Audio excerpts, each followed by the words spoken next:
Papa, gabay na.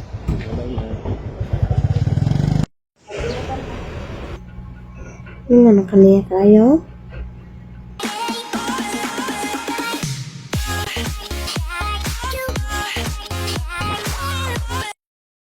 Morning mga guys. So, karon nga adlaw is mobalik na po itong Paris para Mulakaw.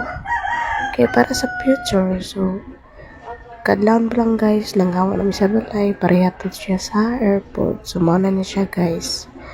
The moment of truth nga, hilak. Nanapoy mahilak ano.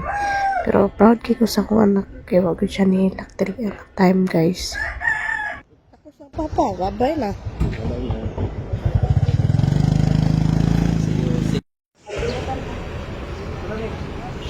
Tawag ka dali dito. Diri ba? Tara. Wala to, ano.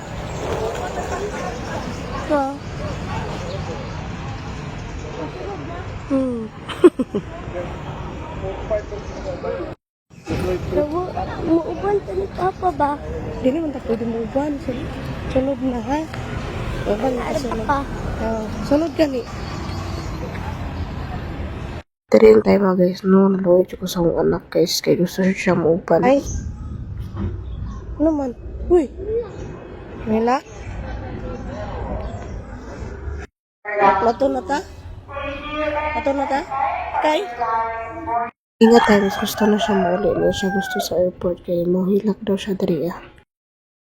So, inigabot sa balay, deserve na siya mag-imot-imot. Guys, basta Mulakaw na iyang papa. So, inunani mo sa layo. Kimon pero.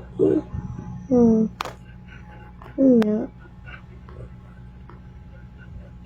Nagkali ka si Papa biya. Istorya biya mo.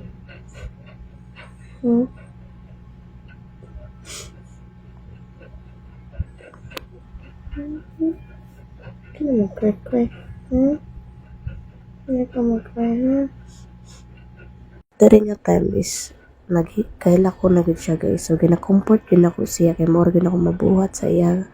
Kaya wadyo ko mabuhat. Kaya para mas future ang ibuhat sa iyang papa. So, kaila ko na gid kayo niya siya dari pero, gina-comfort lang gid taon ako. Kaya luoy kay sa katanan. LDR is no, it's not easy guys. So, isip ko sa kanahan sakit kayo. Tanawon imong anak nga gahilak. Ano kaniya kayo? Sa iyang papa. So, wadyo kayo mabuhat. Salute kayo sa mga seafarer o mga OFW dira no nga trabaho para lang sa ilang pamilya, malayo lang sila para sa ilang pamilya, sakit man tuod sa tuwa pero masakit sa ila. So God bless sa inyo ha, ug amping kanunay.